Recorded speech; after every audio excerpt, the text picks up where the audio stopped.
আইপিএলের ৫৫ নম্বর ম্যাচে পাঞ্জাব কিংস আর দিল্লি ক্যাপিটালস দুজনের মধ্যে খেলা হয় এবং পাঞ্জাব কিংস প্রথমে ব্যাট করতে নামে ২১০ রান করে ৫ উইকেটে ২০ ওভারে। তার বিপরীতে দিল্লি ক্যাপিটালস তারা ৭ উইকেট হারিয়ে ১৯ ওভারেই ২১৬ রান করে ম্যাচ জিতে নেয়।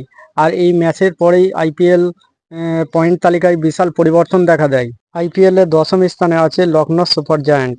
লখনৌ সুপার জায়ান্ট ১১টি ম্যাচ খেলেছে এবং ৩টি জিতেছে আর ৮টি হেরেছে।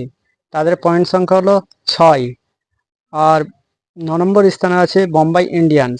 বোম্বাই ইন্ডিয়ান্স তারা ১১টি ম্যাচ খেলেছে, ৩টি জিতেছে, ৮টি হেরেছে। তাদের পয়েন্ট সংখ্যা 6 মাইনাস পয়েন্ট। যদিও বোম্বাই ইন্ডিয়ান্স আর লখনৌ সুপার জায়ান্ট তারা বাকি ম্যাচগুলো যদি খেলে জিতেও, তাহলে তারা কিন্তু কোয়ালিফাই করতে পারবে না, সুপার অফ থেকে বাহার হয়ে গেছে। ৮ নম্বর স্থানে আছে কেকেআর। কেকেআর তারা 10টি ম্যাচ খেলেছে, 4টি জিতেছে এবং 5টি হেরেছে, একটা ড্র হয়েছে। তাদের পয়েন্ট সংখ্যা হচ্ছে 9। কেকেআরের আর মাত্র 4টি ম্যাচ বাকি আছে। এই 4টি ম্যাচ জিতলে তবেই প্লে অফসে তারা টিকে থাকতে পারবে। 4টি ম্যাচের মধ্যে হচ্ছে রয়্যাল চ্যালেঞ্জার ব্যাঙ্গালোরের বিরুদ্ধে 13ই মে খেলা হবে এবং গুজরাট টাইটান্সের বিরুদ্ধে 16ই মে খেলা হবে। বোম্বাই ইন্ডিয়ান্স 20 মে এবং দিল্লি ক্যাপিটালসে 24শে মে খেলা হবে। এরপর 7 নম্বর স্থানে আছে দিল্লি ক্যাপিটাল। দিল্লি ক্যাপিটাল তারা 12টি ম্যাচ খেলেছে, 5টি জিতেছে, 7টি হেরেছে। তাদের পয়েন্ট সংখ্যা হচ্ছে 10 এবং net run rate minus. Delhi ক্যাপিটালের আর মাত্র 2টি খেলা আছে, রাজস্থান রয়্যালসের সঙ্গে আর কেকেআরের সঙ্গে। এই 2টি ম্যাচ জিতলেও কিন্তু কোয়ালিফাই করা খুব মুশকিল হয়ে যাবে, কোয়ালিফাই করতে পারবে না বলে মনে হয়। এরপর 6 নম্বর স্থানে আছে রাজস্থান রয়্যাল। রাজস্থান রয়্যাল তারা 11টি ম্যাচ খেলেছে, 6টি হেরেছে, 5টি জিতেছে এবং তাদের পয়েন্ট সংখ্যা হলো 12 এবং net run rate 0.82। Rajasthan royal আর বাকি 3টে ম্যাচ আছে দিল্লি ক্যাপিটালের সাথে, লখনৌ সুপার জায়ান্ট আর মুম্বাই ইন্ডিয়ান্স। যদিও মুম্বাই ইন্ডিয়ান্স ইতিমধ্যে এলিমিনেট হয়ে গেছে। এই 3টে ম্যাচ জিতলে তবুও কিন্তু নেট রান রেট হিসাবে কোয়ালিফাই করা মুশকিল হয়ে যাবে বলে মনে হয়। 5 নম্বর স্থানে আছে Chennai Super Kings. Chennai Super Kings তারা 11টি ম্যাচ খেলেছে, 6টি হেরেছে আর 5টি জিতেছে। তাদের পয়েন্ট সংখ্যা হচ্ছে 12 এবং নেট রান রেট হিসাবে প্লাস পয়েন্ট 185।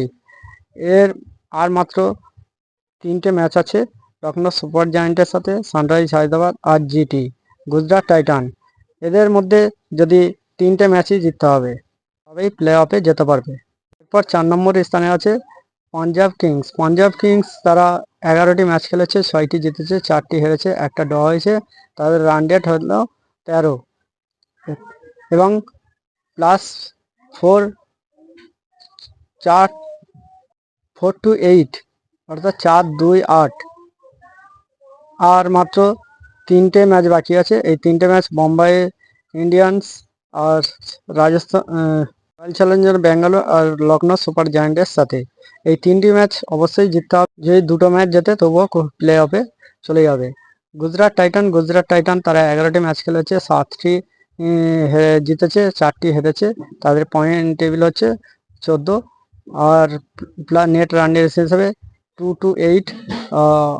আর গুজরাট টাইটানেরও 3টে ম্যাচ বাকি আছে। গুজরাট টাইটান এর মধ্যে যদি 2টো জেতে তারা অবশ্যই কোয়ালিফাই করে যাবে, অর্থাৎ প্লে অফে যেতে পারবে। সানরাইজ হায়দ্রাবাদ তাদের হচ্ছে 2 নম্বর স্থানে আছে। সানরাইজ হায়দ্রাবাদের তারা 11টি ম্যাচ খেলে, 7টি হয়েছে, 4টি হেরেছে। তাদের পয়েন্ট টেবিল হলো 14 এবং নেট রান রেট হিসাবে 737। তবে হায়দ্রাবাদের 3টি ম্যাচ বাকি আছে, গুজরাট টাইটান্স সাথে, চেন্নাই সুপার কিংসের সাথে এবং রাজস্থান রয়্যাল চ্যালেঞ্জার ব্যাঙ্গালোরের সাথে। এই 3টি ম্যাচের মধ্যে যদি একটি ম্যাচ জেতে তবুও প্লে অফে কোয়ালিফাই করে যাবে। আর এই 2টি ম্যাচ অবশ্যই জিতলে তারা কোয়ালিফাই করে যাবে। আর যদি 3টি ম্যাচ হারে তাহলে নেট রান রেট হিসাবে তাদের অপেক্ষা করতে হবে। এরপরে 1 নম্বর স্থানে আছে রয়্যাল চ্যালেঞ্জার ব্যাঙ্গালোর। তারা 11টি ম্যাচ খেলেছে এবং 7টি জিতেছে, 4টি হেরেছে। তার পয়েন্ট সংখ্যা হলো 14 এবং নেট রান রেট হিসাবে 1.103। এরা যে রয়্যাল চ্যালেঞ্জার্স ব্যাঙ্গালোর 3টে ম্যাচ বাকি আছে, এই 3টের মধ্যে একটি জিতলে অবশ্যই প্লে অফে চলে যাবে। তার মধ্যে 3টি খেলা আছে কেকেআরের বিরুদ্ধে 13ই মে, পাঞ্জাব কিংসের বিরুদ্ধে 17ই মে, সানরাইজ হায়দ্রাবাদের বিরুদ্ধে 22শে মে। এই 3টি ম্যাচ বাকি আছে। এদের মধ্যে হচ্ছে Lucknow super giant, Mumbai Indians ইতিমধ্যেই প্লে অফ থেকে এলিমিনেট হয়ে গেছে এবং তার মধ্যে দিল্লির অবস্থা খুবই খারাপ। আর কেকেআর 3টে তাদের ম্যাচ বাকি আছে, 4টে অবশ্যই জিততে হবে প্লে অফে যেতে গেলে। ভিডিওটি কেমন লাগলো একটু কমেন্ট করে জানাবেন। আর আপনি যদি আমার চ্যানেলে প্রথম হয়ে থাকেন তাহলে আমার চ্যানেলটি সাবস্ক্রাইব করে পাশে থাকবেন। ধন্যবাদ।